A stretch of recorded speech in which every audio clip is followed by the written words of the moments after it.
Hello all, thanks for tuning in.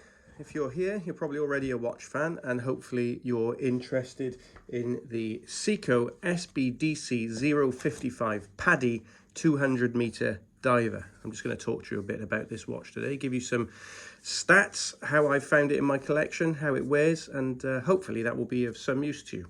So this is one of the PADI range of Seikos that they've done in the last few years. And this one comes from the reissue of Seiko's original diver, the 1965 62MAS. So it's a little bit confusing. The number of the watch is 62MAS, but it's actually made in 1965. Easy mistake to make. This one is a mid-range diver, coming in at just under £1,000 on the rubber strap here. You can see that as part of this PADI issue, they have the blue dial with the red minute hand, and this blue dial really is something special. So if I just bring it out of the box, so this is what it comes in the box with the tags. It's also got an outer box, some booklets and things which I can show you here. You get the instruction booklet, the movement, and of course the warranty, etc., which you need to make sure that they stamp in the shop. Okay, so look, it's got this two-tone, or this blue dial, which changes. It looks like dark ocean here and light ocean at the top. Really beautiful. It's got like a wave pattern on it, which is really lovely. So it really is something that you can admire on the wrist. It's got these easy to see large hands, of course, because it is a diver's watch. Date at 3 o'clock. And the dial, the indices on the dial are inspired by the 62MAS diver from 1965. If you look up that diver on Google, then you can see immediately the design cues. It's got the large arrow hand, which is a feature on these watches. That's a change, and probably is about visibility.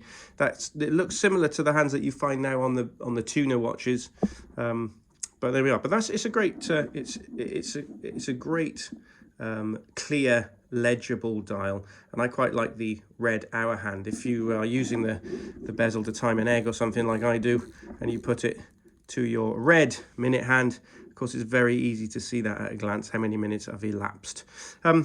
So let's just do some specs. The watch isn't too big, but it's bigger than a Rolex Submariner or that kind of watch. If you're used to that, it's 42.6 millimeters across. You'll see it marked in some places as 43. It's actually 42.6. The 1965 diver had the crown at 3 o'clock. You notice that the more modern divers, or even from a couple of years later, 1968, it comes down to 4 o'clock. So this crown is at 3. If you prefer that, then this watch maybe is for you. It has a lovely stainless steel case with these lovely case mixture of brushed and polished finishes on the sides. Again, harking back to the 1965 diver. Screw on back with this lovely tsunami stamp on the back there.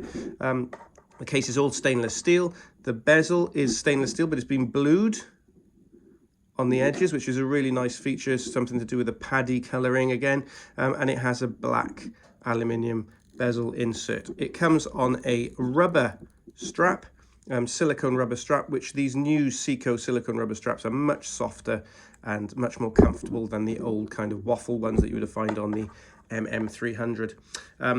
So it has a sapphire crystal, of course. The case is Dia Shield, to help you not to get scratches. This watch is actually supposed to be a Japanese domestic market model, although I've seen it for sale in the UK, so I don't really understand. But there we are. But from the research I've done, it says it's a JDM model. So the movement inside is the Seiko 6R15. It's a fully automatic movement. It's wound by the power of your wrist, as I'm sure you all know already. It has a 50-hour power reserve. It's the movement that is found in most of Seiko's watches that hover around the sort of 800 to 1500 pounds mark. It sits in between the 4R movement and the 8L movement in Seiko's inventory. There are two versions of this movement. This is the 50-hour power reserve 6R15. It beats at 21,600 beats per hour. It does have the Spron mainspring, which gives it that extra power reserve and is more resilient, I think. The idea being that it has better properties of elasticity for a mainspring on the watch. So the bezel is one direction, unidirectional, diving bezel. You can't turn it back on itself and lose your time. It's 200 meters water resistant. It has superb lume bright luminous material on the hands and on the indices on the dial. It lights up like a Christmas tree. If I just do that, look. Lovely mixture of green and blue on that. It has a 20mm lug here, so really easy to get the strap off and accessorize it with your own straps. For just under £1,000, I think that this Seiko SBDC055 PADI 200-meter diver, part of this 62MAS 1965 reissue range, is a great watch. And just look at the color of the dial there. I think that's probably its main selling point. There we go. I hope that's been of some use to you.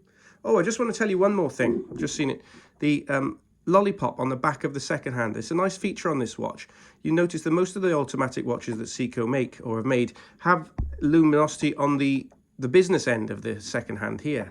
This watch has it on the back end of the second hand. Now, I'm not 100% sure why they've done this. That is a feature that comes from the quartz divers watches from the 70s, the tuner particularly, where they needed to balance the second hand to allow it to tick with the movement, and so the luminosity was put on the back end of it. So you can also see that on the MM600, the SBDB001 has that on the back end of a spring drive, which it's again a throwback, I think, to design cues from that era. But there is actually, as far as I'm aware, no real technical reason for it being on the wrong end of the second hand, but there it is, and I quite like it, to be honest. So it's got that lollipop on the end of the second hand. So there we are. I hope this has been of some use. Thanks very much for watching the Seiko PADI 200-meter diver SBDC055, part of the Prospex range.